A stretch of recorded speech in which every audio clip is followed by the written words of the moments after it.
반갑습니다. 근데 이게 원래 시간이 제한이 있어가지고요. 좀 줄여놓은 걸 가지고 여러분한테 발표하겠습니다. 오늘 KBS에서 길다경 PD님 오셔서 여기 사진 찍고 있습니다. 한번 박수 쳐주세요. 여러분들 그 앞쪽에 보니까 현장에서 여러 가지 그 증거들이 나오죠. 이 증거를 이론적으로 또 검증을 해서 확인을 시켜야 돼요. 근데 그 확인시키는 게 뭐냐 그러면 선관위에서 발표한 통계 시스템에 들어가면 자료들이 쫙 나와 있습니다. 그러면 아까 그 박주현 변호사가 그 발표할 때 보게 되면 실질적으로 국힘당의 표가 찍혀 있는데 컴퓨터에서는 그게 카운트가 안 되고 그냥 넘어가요. 그게 표 버리기 조작인데요. 나중에 가보면 그게 그림으로도 나오고 수식으로도 나오고 코드로도 이게 이건 표 버리기다 이렇게 나옵니다. 바깥에서도 표를 집어넣었을 때 이건 표 더하기인데 이것도 선관위 시스템을 분석을 하게 되면요. 전부 다 이론적으로 분석합니다. 이론적으로 분석을 하게 되면 표 더하기가 몇 표가 들어갔다. 코드도 나오고 그림도 나옵니다. 그러니까 현장의 사건들을 수식으로 다 규명이 됩니다. 그래서 이건 그렇게 이해하시고요. 오늘 제 이 영상은 두 가지 관점을 가지고 여러분들 보시면 쉽습니다. 얼마 전에 그 젊은 과학자가 뭘 이야기했냐 그러면요. 대수의 법칙이 맞다. 했더니 선관위에서 대수의 법칙은 선거에서는 안 맞다 이렇게 나왔습니다. 그리고 또 두 번째는 뭐냐 그러면요. 대수의 법칙이 안 맞는 이유가 사전에 갔을 때는 그 표현 자체가 한쪽으로 편중되어 있다 이렇게 합니다. 예를 들어 어떤 지역의 사람들이 많이 나온다든지 나이가 많은 사람들이 나이가 젊은 사람들이 많이 나오기 때문에 대수의 법칙이 안 맞는다 이렇게 나오는데요. 제가 발표하는 걸 여러분들 딱 머릿속에 넣어놓은 게요. 대수의 법칙 맞다 하고요. 그 다음에 4.10 총선은 굉장히 규진하게 편중되지 않다는 걸 머릿속에 딱 놓고 보시면 이런 게 확실히 드러나구나 이런 걸 이해합니다. 자, 제가 발표하는 한 7가지 파트인데요. 그냥 여기 지나가겠습니다. 지나가고 그 다음으로 가보면요. 제가 살아가면서 내리 속에서 자꾸 나를 쫓아오는 시가 있습니다. 예전에는 한번 그 장곡소에 귀라는 걸 소개했고요. 여기 하나는 여러분들 보게 되면 저는 이제 나이를 좀 먹었기 때문에 그 어릴 때 우리가 아주 고생할 때 그 따오기라는 노래가 있어요. 따오기라는 노래가 있는데 이거는 제가 어디서 들은지 모르겠는데 이게 3절입니다. 약한 듯이 강한 듯이 또 약한 듯. 제가 이제 이 선거 부정 이거 하면서 힘들고 또 어떤 때 해야 되겠다. 이러다가 약했다 강했다 약했다 강했다 하면서 3년을 끌고 왔습니다. 그래서 여기 보면 약한 듯이 강한 듯이 또 약한 듯이. 그래서 잠깐 갔는데 지금도 약해져 있습니다. 근데 또 모르겠어요. 또 강하게 또 나오겠죠. 이게 아마 나를 계속 80년 동안 쫓아온 노래입니다. 80년보다 한 70년 쫓아온 노래. 자, 그 다음을 가보면요. 여러분 이거 이해할 때 투표 구조를 여러분들 좀 알아야 됩니다. 아마 물어보게 되면 투표 구조 아는 사람이 별로 없습니다. 제가 간단하게 설명을 해볼게요.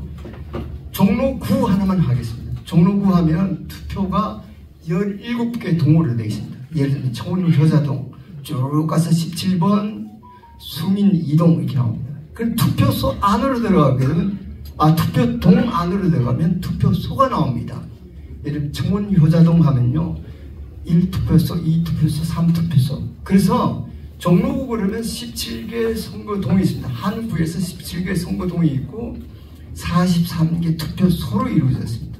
서울 지역 가면 전체가 48개 선거구, 국회의원이 48명이 당선된다 이런 이야기입니다. 그리고 425개 선거동, 그 다음에 2262개 투표소가 있습니다. 우리는 가서 투표소에서 당일 도장을 찍습니다. 자, 그리고요 전국으로 하면은 254개 선거구가 있고요. 선거동으로 따지면 3,551개 선거동이 있습니다.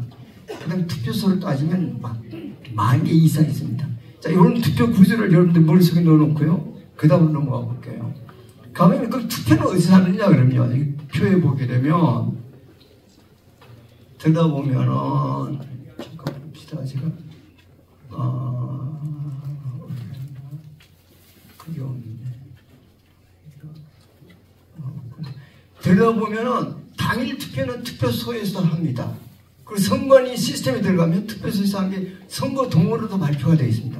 그리고 선거구에도 발표가 되어 있습니다. 근데 관내 사전은요, 투표소의 결과는 없습니다. 선거동의 결과는 있고요, 선거구의 결과도 있습니다. 그 다음에는 관외 거소선상 국에는 선거구만 나와 있습니다. 그러니까 선거동의 결과를 내가 가지고 관외에는 분석을 못합니다. 이건 머릿속에 놓고요. 그 다음에 이제 보면 후보별로 사전 득표율 빼기 당일 득표율 이렇게 하려고 그러면 관내인 경우에는 어떤 게 가능하느냐 그러면요. 선거동의 관내 사전 득표율 빼기 투표소의 당일 득표율 요건 가능합니다. 그 다음에 선거동으로 가면 선거동의 관내 사전 득표율 빼기 당일 득표율 요것도 가능해요. 선거구는 가능합니다. 근데 관외나 거소선상이나 국외를 가게 되면 투표소나 선거동은 불가능합니다. 데이터가 없기 때문에. 그거 비교하려고 그러면 할 수 있는 선거구만 갖고 합니다. 여기 보면 요렇게 관내이 되고요. 요건 관내 요렇게 되고요. 관내는 요렇게 되고 관외는 요렇게 이렇게 된다 이런 이야기입니다. 그 다음에 이제 여러분들 머릿속에 또 넣어야 될 게 대수의 법칙. 그러면 아주 쉬운 게 뭐냐면요. 당일 득표율. 예를 들어 민주당 후보다 당일 투표에서 45%를 얻었다. 관내 사전 투표하면 45 플러스 마이너스 1. 그러니까 46%나 44%에 들어간다. 거의 같다 이런 얘기입니다. 관외도 가도 45 플러스 마이너스 1. 46, 44%. 근데 실질적으로 결과를 보면 민주당 후보인 경우에 그게 대수의 법칙입니다. 그럼 벌써 넣어놓으세요. 당일 득표율, 관내 득표율, 관외 득표율, 선거 득표율이 거의 같다는 게 대수의 법칙입니다. 근데 선거 결과는 어떻게 되느냐. 민주당은 관내하고 당일을 비교하면요. 민주당이 당일에서 45%를 얻었다. 관내로 가면 56, 57, 10% 이상 차이가 커집니다. 관내 가면 더 커져요. 이 선거 문제가 있다 이런 얘기입니다. 근데 국힘당은 어떻게 되냐. 줍니다. 당일에서 50%를 얻었다. 관내로 가면요. 40%가 안 됩니다. 마이너스 10%가 나요. 우리 머릿속에 넣어놓고 이제 본론으로 들어가겠습니다. 들어가면 자, 이거 보면 실질적인 그러니까 우리가 딱 보면 증거가 뭐냐, 부정이라는 증거가 뭐냐 그러면요. 세 가지입니다. 선거구의 결과 하나만 제가 예를 들어볼게요. 서울시다 그러면 48개 선거구가 있습니다. 48개 선거구에 대해서 민주당 후보를 딱 점을 찍고요. 민주당 후보의 관내 득표율 빼기 당일 득표율 하게 되면 10% 이상이 높습니다. 그러니까 관내 득표율이 만약 55%다 하면 당일 득표율은 45%뿐이 안 된다 이런 이야기입니다. 그게 48개 선거구에서 그대로 다 나옵니다. 국힘당은 어떻게 했냐. 관내에서 당일 득표율 빼게 되면 마이너스 10%보다 낮아요. 그러니까 예를 들면 국힘당이다 그러면 당일 득표율 50%를 얻었다. 관구로 가면 40%뿐이 안 돼요. 빼게 되면 다 줄어요. 그게 48개 선거가 그렇게 나옵니다. 근데 자 여기 보면 서울에서 기타가 몇 명이 나오냐 그러면 요번에는 뭐 다 선거구 다 안 나왔어요. 21명이 나오는데 21명에 대해서 보면 관내에서 당일을 빼게 되면 마이너스가 다 나와요. 국힘당 같은 경향이 또 나옵니다. 이게 신기하잖아요.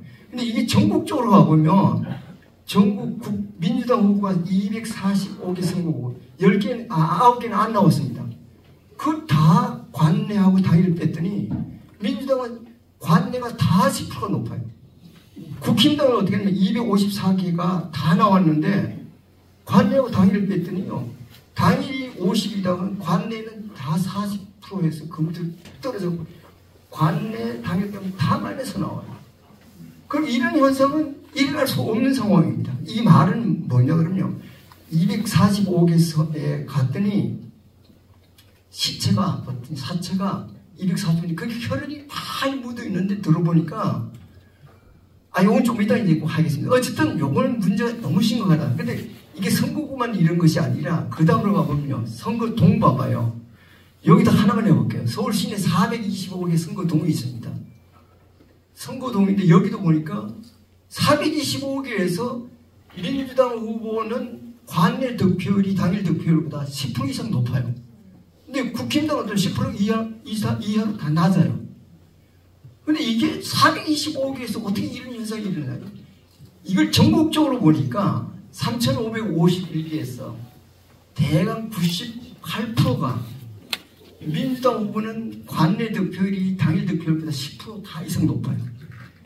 국힘당은 10% 이하로 다 떨어져요. 이건 변화한 겁니다. 그럼 이게 여기만 있는 게 아니래요. 투표소 아까 제가 10,000개라고 그랬죠. 10,000개 이상이라고 그랬는데 서울 시내 하나만 보게 되면 예를 들어 종로구 봐봐요. 43개 투표소에서 민주당 후보는 투표소에서 보면 관내 득표율이 당일 득표율보다 10%또 다 높아요. 국힘당은 10%보다 다 낮아요. 이게 어떻게 되어 있냐 그러면 이거 들어보면 2262개에서 99%가 민주당은 관내 득표율이 10% 다 높아요. 국힘당은 10% 다 낮아요. 그럼 세 개의 지역에서 보면 이런 불가능한 선거가 일어났어요. 자, 이걸 가지고 이게 문제 없다고 문제 없다고 한다는 게 이건 도대체 미친 사람이 아니면 이런 이야기 못한다 이거예요. 그래서 여기 이렇게 나오는데 사실 이게 문제가 있다 그러면 이 문제는 학술적으로 보면 이거 왜 이렇게 되느냐 이걸 규명을 해야 되잖아요. 다음으로 가볼게요. 여기는 아까 제가 봤을 때 자 254개 선거구에서 100% 국힘당은 관내 득표율이 당일 득표율보다 10% 낮더라. 민주당은 10%가 다 관내가 당일보다 높더라. 그 다음에 3,551개 선거동에서 국힘당은 10% 관내가 당일보다 10% 다 낮고 민주당은 10%가 다 높더라. 99%가. 이걸 다시 잘 들러보니까요. 어떤 그 비밀 코드가 숨겨져 있느냐 그러면요. 이게 다 분석을 해보니까 비밀 코드가 이제 메인 비밀 코드가 3개가 나왔습니다. 어떤 게 나왔냐 그러면요. 자 봐봐요. 관내 득표율 빼기 당일 득표율을 했을 때 민주당의 경우에 플러스가 되고요. 국힘당은 마이너스가 되고 기타 후보가 마이너스가 되는 패턴이 하나 나왔습니다. 이거 비밀 코드가 하나 나왔습니다. 말하자면 사람들이 예를 254개의 그 사건 현상이 일어났는데 가서 봤더니 혈흔이 많은데 그 혈흔을 다 분석해 봤더니 혈액형이 A, B, C, A형, B형, AB형, O형이 있는데 이거 봤더니 이 선거 코드를 보니까 민주당 플러스, 국힘당 마이너스, 기타 후보 마이너스 이런 코드가 하나가 나오고요. 그 다음에 민주당 플러스, 국힘당 마이너스, 그 다음에 기타 후보 플러스. 요 조건이 아까 요게 나오는 코드. 여기 요런 혈액형 나오는 게 아까 그 박주현 변호사 말씀하셨던 실질적으로 표는 들어가는데 기록이 안 된 빼기인 경우, 버리기인 경우에 이렇게 나옵니다. 아까 처음에 거는 이게 뭐냐면 바깥에서 유령표를 민주당 후보한테 더하면 이런 코드가 나옵니다. 또 다른 코드 하나는 바꿔치기 하는 거는 플러스 0, 플러스 마이너스 0 나오면 바꿔치기 하는 코드가 나옵니다. 그러니까 메인 코드가 3개가 나옵니다. 이게 비밀 코드가. 그럼 자본 이렇게 나오는 요 코드가 나오는 걸 가지고 그 다음에 이게 어떤 궤적을 그리느냐를 찾아내야 됩니다. 예를 들면 혈액형이 딱 나오면요. 가서 DNA 검사하면 DNA에서 염기 서열이 쭉 나옵니다. 그거 같이 처음에 나오는 코드를 딱 가지고 선거구에서 민주당 후보, 국힘당 후보 득표율을 딱 하게 되면 함수 관계가 특이한 함수가 쫙 나옵니다. 그걸 가볼까요? 여기까지 가면 이제 여러분들 머릿속에는 254개 민주당은 플러스고 국힘당은 마이너스 이거 머릿속에 놓고요. 3,551개 98%가 민주당은 플러스 국힘당 마이너스. 그 다음에 10,000개에서 또 그렇게 나온다. 근데 그 안에 코드를 보니까 이렇게 나오더라. 이렇게 머릿속에 놓고요. 그 다음에 사전투표에서 무슨 일이 나는 여기서 이제 그 코드가 어떤 궤적을 그리니까 이제 나옵니다. 보면 그 시간입니다. 여기 들어가면 아까 제가 이제 여러분들한테 말씀드렸던 거 여기 더하기입니다. 표 더하기 하면은 나오는 게 사전투표율 빼기 당일투표율은 민주당은 플러스가 나오고요. 국힘당은 마이너스, 기타 후보가 마이너스가 나옵니다. 이거는 바깥에서 이름표를 집어넣은 겁니다. 근데 여기 이론적으로 이렇게 되는 것 같아 수식으로 표수식을 세웁니다. 이 이야기는 이렇게 표수식을 세우는 것은 중학교 학생, 2학년 학생한테 공부생활을 할 때 세월보름 이 수식을 만들어냅니다.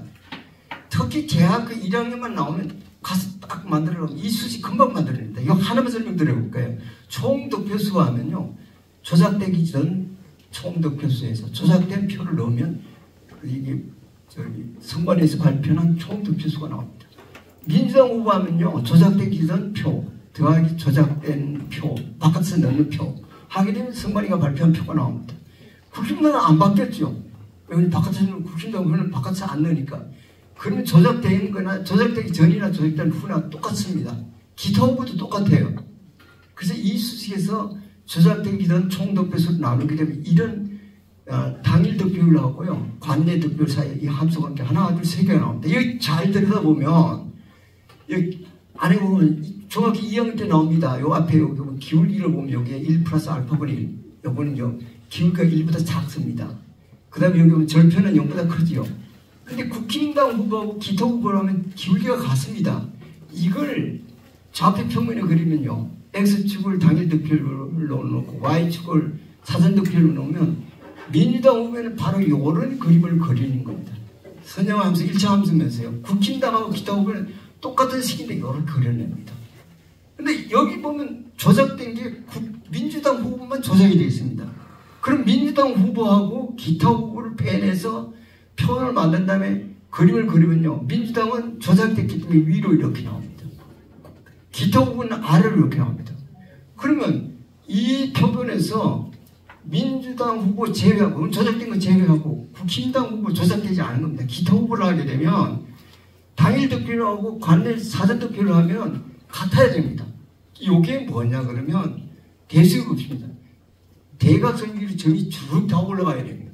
그럼 실질적으로 이론적으로 유도한 식인데 그럼 실질적으로 선거 현장에서 일어난 데이터가 이렇게 나오느냐 한번 가볼까요? 가보면 이제 여기 이제 똑같은 이야기입니다. 이거 보면 선거동이 예를 들면 17개 선거동이 있다. 10개가 있다. 그럼 민주당은 관내 사전 득표율 빼기 당일 득표율 10개 했을 때 다 플러스 나오고요. 국힘당은 다 마이너스 나오고 기타 다 마이너스 나온다 그러면 그림이 이렇게 나와야 됩니다. 아까 이론적으로 유도하면 이렇게 나오죠. 이 중에서 보면 표 더하기 조작은 민주당에서 했기 때문에 민주당하고 기타 후보 두 개를 빼내서요. 표를 만들어서 하게 되면 관내 사전 득표율은 민주당은 당일 득표율보다 크게 됩니다. 같지 않아요. 기타 후보는 작게 됩니다. 이것도 같지 않아요. 근데 조작이 안 된 걸 뽑아내게 되면 민주당, 국힘당 관내 득표율, 당일 득표율 같아져요. 여기 통계적 공리가 이건 성립된다는 증명이 됩니다. 이쪽은 통계적 공리가 성립 안 된다는 게 증명이 됩니다. 실질적으로 가볼까요? 시간이 지금 너무 많이 흘러가죠. 자, 봐요. 이건 고향갑입니다. 잘 봐요. 여기 보면 더불어민주당, 국힘당, 그 다음 녹색정의당 무소속 있습니다. 봐요. 관내에서 당일을 뺐더니 민주당은 봐요. 다 플러스 10, 플러스 14, 14 다 플러스죠. 10개 동에서. 그 다음에 국힘당 봐봐요. 다 마이너스잖아요. 마이너스. 그 다음에 녹색정의당 다 마이너스죠. 무소속도 보면 하나지하고 다 마이너스입니다. 아, 요거는 표를 바깥에서 넣었다는 게 나옵니다. 그러면 실질적으로 점을 찍어볼까요? 점을 찍어보면 이렇게 나옵니다. 같은 함수관계 합니다. 잡아요. 기타, 무소속, 녹색정의당, 국힘당은 같은 직선 함수관계를 그립니다. 그럼 민주당은 떨어져서 위로 합니다. 요건 표 더하기 조작이 이렇게 나옵니다. 그러면 여기서 표 더하기 조작이 있는 민주당하고 기타 후보를 해면요. 민주당, 녹색정의당 무소속하게 되면 민주당은 다 플러스입니다. 관내 빼기 당일은 플러스. 녹색정의당 다 마이너스. 무소속 다 마이너스입니다. 이걸 점을 찍어볼까요? 점을 찍어보면은 이렇게 나옵니다. 봐요. 민주당 하면 위로 쭉 나오잖아요. 기타 후보하고 여기 보면 무소속하고 녹색정의당은 아래로 나오죠. 이건 표 더하기 조작이 민주당한테 있었다 이렇게 나옵니다. 그럼 표 더하기 조작이 없는 걸 볼까요? 국힘의힘 녹색정의당 무소속하게 되면 국힘에 봐요. 플러스 마이너스 플러스 숫자 차면서 플러스 마이너스 나오죠. 녹색정의당도 플러스 마이너스 나옵니다. 이걸 점을 찍어보게 되면 대각선 위로 점들이 쭉 나옵니다. 이게 당일 득표율하고요. 관내 득표율 하면 대각선 위로 올라갑니다. 이 말은 당일 득표율에서 예를 들어 내가 30%를 얻었다. 사전 관내에서도 뭐냐면 30%를 얻게 됩니다. 이건 뭐냐 그러면 대수입 없이 성립한다 이렇게 나옵니다. 조작이 없으면 무조건 똑같은 선관위에서 발표한 데이터를 쓰면 이건 대수입 없이 성립한다 이렇게 나옵니다. 조작이 있는 거 하게 되면 대수입 없이 성립 안 한다 이렇게 나옵니다. 그래서 이게 뭐냐 그러면 조작이 없는 경우에 선관위 데이터를 갖고 하면 대수입 없이 성립한다 이렇게 나옵니다. 그러니까 이걸 가지고 여기 경기도인데요. 경기도 가보면 그렇게 나옵니다. 더불어민주당이 있으면 더불어민주당 조작이 플러스 조작이 있다고 나오죠. 아래로 가보면 여기 밑으로 나옵니다. 여기는 더불어민주당이 있기 때문에 관내 득표율, 당일 득표율 같지 않습니다. 대수입 없이 성립 안 합니다. 그러면 민주당 빼요. 빼고 난 다음에 국힘당하고 나머지를 하게 되면 대각선 위로 올라갑니다. 이건 대수입 없이 성립합니다. 그럼 경기도만 성립하느냐 하는 거고요.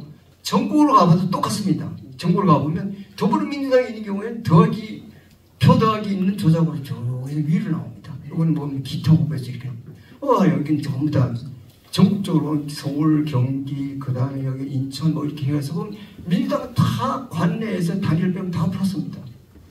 그 다음 기타 후보는 다 마이너스예요. 그림을 그리면 이렇게 나옵니다. 여기 뭐냐 DNA 서열력과 마찬가지로요. 코드가 플러스 마이너스 나오면 바로 이런 함수관계를 그려야 됩니다.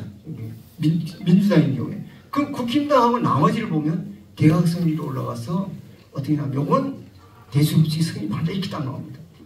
그러니까 예를 들어 선관위에서 이게 대수입 없이 성립 안 한다 그러는데 실질적으로 분석 대수입 없이 성립합니다. 그러니까 조작이 들어가면 성립을 안 합니다. 자, 그럼 이제 여러분들 이게 우리가 말하는 고등학교 책에 나오는 그 이론이 확실하게 맞구나 이렇게 이해가 갔죠. 그럼 머릿속에 이게 맞는구나 하고 학문적인 이론이 딱 맞구나 이렇게 나옵니다. 그리고 이거는 선관위에서 이게 뭐 조작 대수입 없이 안 맞는다 이 말은 틀린다는 게 증명이 됩니다. 그 다음에 가볼까요? 여기 실질적으로 그러면 학술적으로 의습수가 얼마냐? 이건 시간이 없어서 그냥 제가 결과만 해보겠습니다. 여기는 이걸 계산할 때 통계에서요 확률 밀도 함수 이거는 여론조사할 때나 뭐 분량을 할 때 다 사용하는 식을 가지고 도대체 국힘당은 몇 표를 잊어버렸느냐 보게 되면요. 이 안에 이제 여러분들 많이 표를 보게 되면 여기 노란 표를 펴는 게 몇 표로 국힘당이 이겼는가 보면 한 예를 들어볼게요. 영등포을 하면요. 1100%가 국힘당이 이겼는데 학술적으로 계산한 겁니다. 그런데 선관위 발표는 민주당 후보가 이겼다 이렇게 나옵니다. 하나만 더 해볼까요? 그 밑에 가보면요. 양천가 학술적으로는 1300%가 국힘당이 이긴 걸로 나옵니다. 그런데 여기 선관위는 민주당이 이긴 걸로 나와요. 이렇게 해가지고 도대체 몇 표가 국힘당이 잊어버리냐 그러면요. 50표를 잊어버렸습니다. 50명이 붙었는데 떨어진 걸로 나옵니다. 그래서 실질적으로 이제 이건 학술적으로 계산을 했을 때 이 이론은 뭐냐 그러면 여론조사 할 때나 불행을 계산해서 체계적으로 다 쓰이는 식을 썼을 때 이렇게 나온다 이거 자 여기 50이 잃어버렸다고 하고요. 실질적으로 결과는 어떻게 되느냐 선관위는 민주당하고 기타 후보가 야당이 164로 나오고 국힘당이 91로 나옵니다. 근데 이론적으로 계산해 보면 민주당은 123, 국힘당은 141에서요.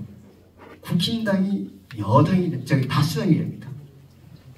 그 다음을 가보면요. 사전투표는 어떻게 조작됐냐 그러면 이게 사전투표 얼마를 넣는가 계산하는 거도요. 이론적으로 유도가 됩니다. 예를 들면 조작 메커니즘을 이게 표 더하기냐 표 바꾸기냐 표 버리기냐 표 더하기 표 바꾸기냐 표 버리기 표 바꾸기냐 이게 이론적으로 어느 선거구의 데이터를 쭉 분석을 하면 그래프 선거로 요건 표 더하기다 요건 표 바꾸기다 요건 표 버리기다가 나옵니다. 그거에 따라서 수지식을 딱 세우면요. 여기 이제 제가 3개를 소개했습니다. 표 더하기 조작일 때는 이렇게 간단한 1차 방식이 나옵니다.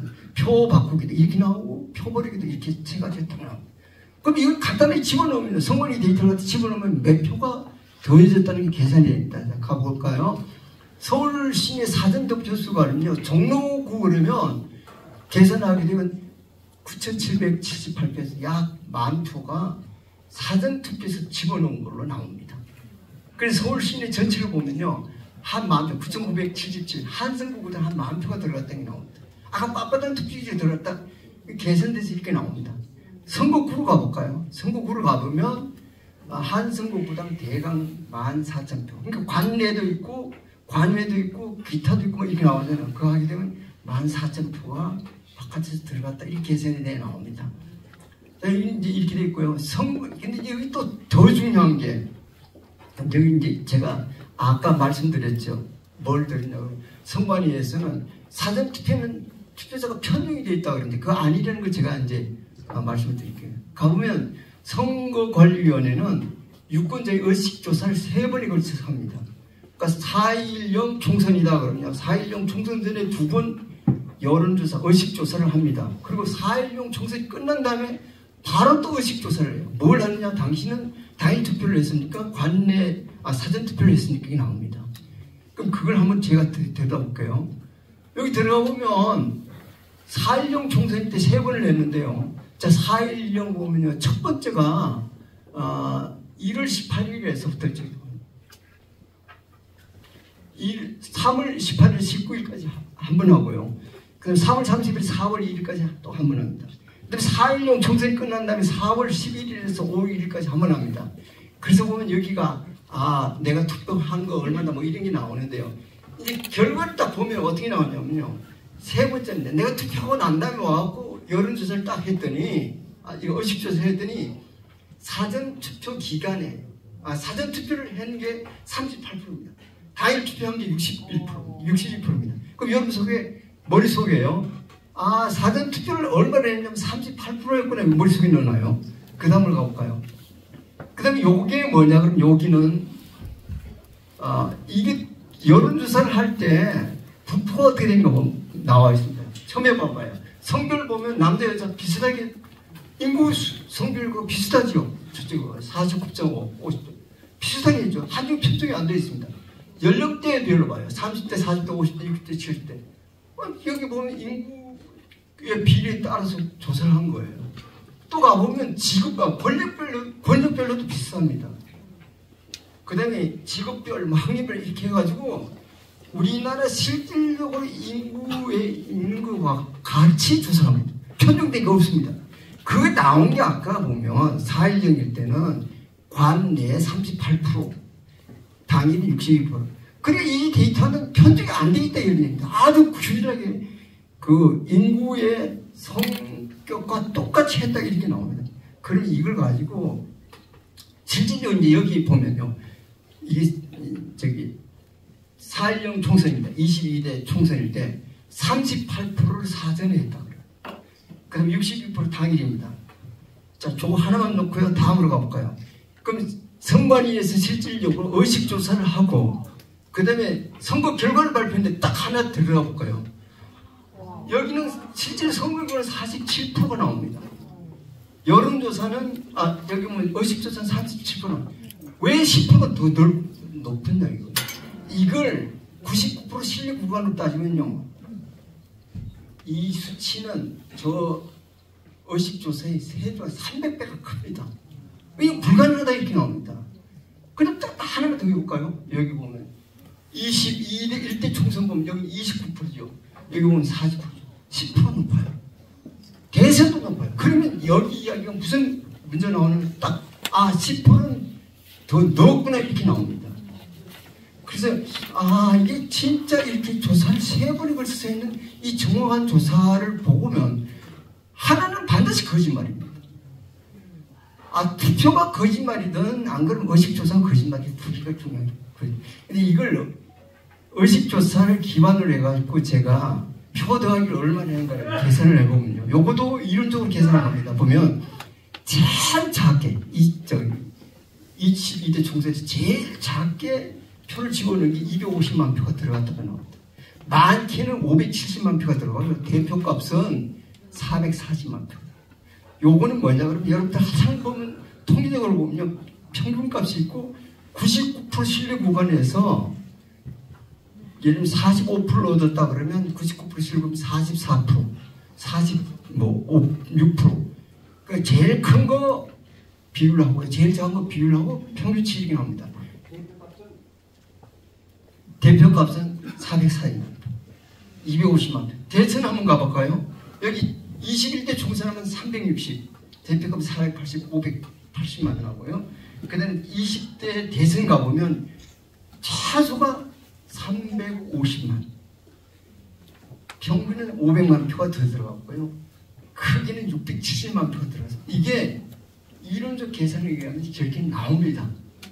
그리고 실제로 이 자료는 선관위에서 발표한 자료를 갖고 계산을 해본 겁니다. 그 다음 가볼까요? 그러면 도대체 22대 총선에서 국힘당이 이기려고 그러면, 전체적으로 이기려고 그러면요, 차이가, 민주당하고 국힘당하고 차이가 20%일 때는 국힘당이 이깁니다. 18% 차이가 나도 국힘당이 이겨요. 16% 차이 나면 국힘당이 칩니다. 그러니까 내가 이기려고 그러면 어느 선거구에서 당일 투표해서, 여기 서울 분석해 봐도 그래요. 15% 이기면 무조건 이겨요. 13% 이기면 진 데도 있습니다.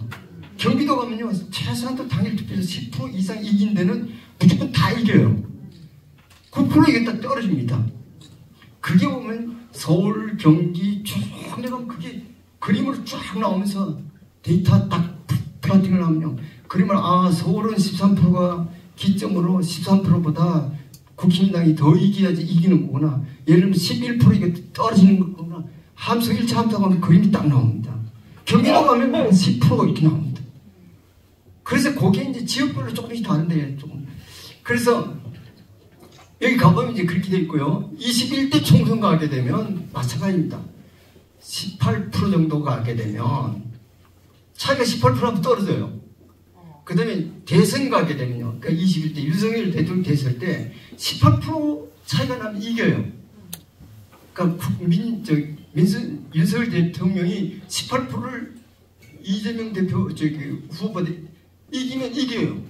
16% 이기면 접니다. 그러니까 이게 표가 엄청 들어갔다는 게 이 자료가 하면 계산하면 이렇게 나옵니다. 자, 그럼 이제 마지막으로 하겠습니다. 마지막으로 보면요, 자, 여기 들어가 보면 이게 학술적으로 보면 현장에 있는 그 부정선거라는 게 학술적으로 이 통계 자료를 갖고 분석을 하게 되면 전부 다 해석이 됩니다. 어디 딱 나온다 그러면 학술적으로 한번 해석을 해봐라 그러면 해석이 딱 되어 나옵니다. 근데 그것도 여기 학술적으로 할 때 내가 지어낸 게 아니라 고등학교 때 나오는 통계식, 고등학교하고 중학교 때 나오는 연립방정식, 그 다음 우리가 말하는 표수지식, 예를 들면 대학교 1학년 가면 물질수식, NS수식 수없이 옵니다. 그 원리를 딱 적용하면은 다 이론적으로 설명이 된다, 이런 말씀을 드리고요. 아까 말씀드렸듯이 여기 현장의 자료와 여기가 똑같다. 학술적으로 이론적으로 또 이게 정리된다는 말씀을 드리고 마치겠습니다. 고맙습니다.